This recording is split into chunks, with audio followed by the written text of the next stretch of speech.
Қайырлы күн баршаңызға, менің арнама қош келдіңіз. Арнаға жазылып лайк басып комментарий қалдыруды ұмытпаңыз. Көп рахмет. Пайғамбардың жүрегін жару оқиғасы. Құрайыштардың дәстүрі бойынша бала босанған әйелдер Меккеден Тайыпқа келіп уақытша бөпе асырап алатын. Күнкөріс үшін оларды емізетін. Сол жылы Тайыптан тағы да әйелдер келді. Әбдімүтәліп оларға: менің немеремді кім алады деді. Тайыптық әйелдер жетім баланы алғысы келмеді. Тек Халима есімді әйелдің ғана Мұхамбетке мейірім ауды. Халима оны бауырына салып Тайыпқа қайтты. Бірақ оның түйесі көтеремеді. Мұхамбетті алып жолға шыққаннан бастап аруана түлей бастады. Еңсесін көтеріп жүрісін жылдамдатты. Жарты күнде керуеннің алдына шықты. Тайыпқа жеткенде інгеннің желіні сүтке толды. Сол күннен бастап Халиманың отбасы қымран шұбатқа қарық болды. Қанша сауса да сарқылмады. Ол артылған шұбатты саудаға шығарды. Тайыптың халқы бал татыған Халиманың ғана шұбатын таласа сатып алатын болды. Мұхамбетті емізгелі оның отбасына береке кіріп дәулеті артты. Халимадан бөлек бір топ періште Мұхамбеттің қызметінде болды. Сәби жалаңаштанып қалса ғайыптан жабылатын. Денесіне зәр тисе, періштелер сол заматта жуып тазартатын.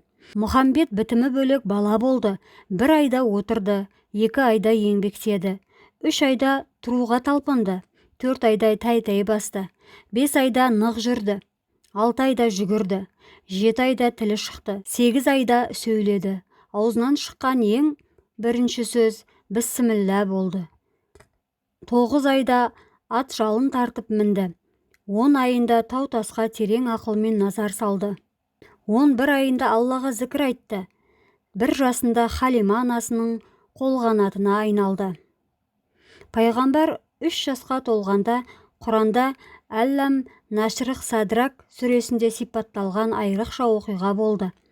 Халиманың өзінен туған ересек 2 баласы бар еді. Олар күнде өріске шығып мал бағатын.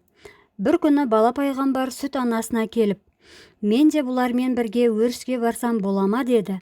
2 ағасы да қиыла өтініп тұрып алды. Бәрі жалынып қоймаған соң Халима амалсыз келісті.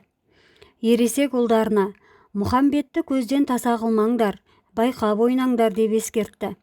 Өріске шыққан соң балалар малды жайып жіберіп қуаласпақ ойнап жүрді.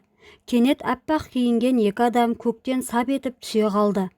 Бірінің қолында ақ күмістен құманы бар, бірінде зүбәржаннат легені бар еді. Олар аузы ашылып қарап тұрған Мұхамбетті білегінен ұстап алды. Оны шалқасынан жатқызды да кеудесін ауыртпай жарды. Жұдырықтай жүрегін білдірмей суырып алды.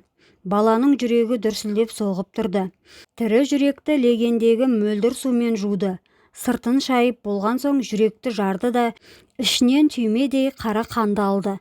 Су құйып тұрған қасындағы серігіне қарап: мынау ғой сайтанның үлесі деп сылып алды да аулаққа лақтырып жіберді.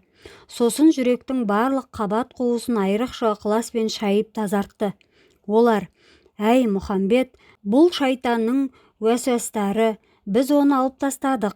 Енді малғын саған ешқашан зиян келтіре алмайды деді де саф жүректі орнына қайта салды. Кеудесін тігіп көйлегін кигізді. Сосын заттарын жинады да көзден ғайып болды. Мына сұмдықты көріп тұрған ағалары үйіне қарай қаша жөнелді. Келе сала анасына: Мұхамбет өліп қалды деді дірілдеп. Анасы шошып кетіп: өлгені қалай? Кім өлтірді? Біз танымайтын бөтен кісілер келді де жүрегін жұлып алды. Ол қазір қайда? Деп Халима жан ұшыра шыңғырып жіберді. Бәрі өріске қарай сүріне қабына жүгіре жөнелді. Келсе, Мұхамбет түрі бозарып жалғыз отыр. Халима келе сала баланың көйлегін көтеріп кеудесін тексерді. Жүрек тұсында расымен де жаңа түскен тыртықтың ізі бар.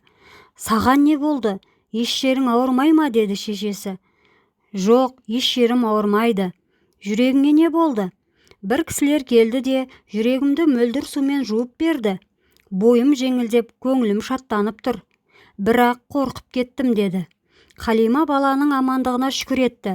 Ол ғайыптың ісін түсінбейтін әйел еді. баланы аман сауында өз анасына тапсырып міндетімнен құтылайын деп ойлады. Назарларыңызға көп рахмет. Оқыған Перизат Әділқызы. Арнаға жазылып, подписация батырмасын басып тіркеліп кетіңіздер. Әлі алда қызықты оқиғалар күтіп тұр. Көп рахмет.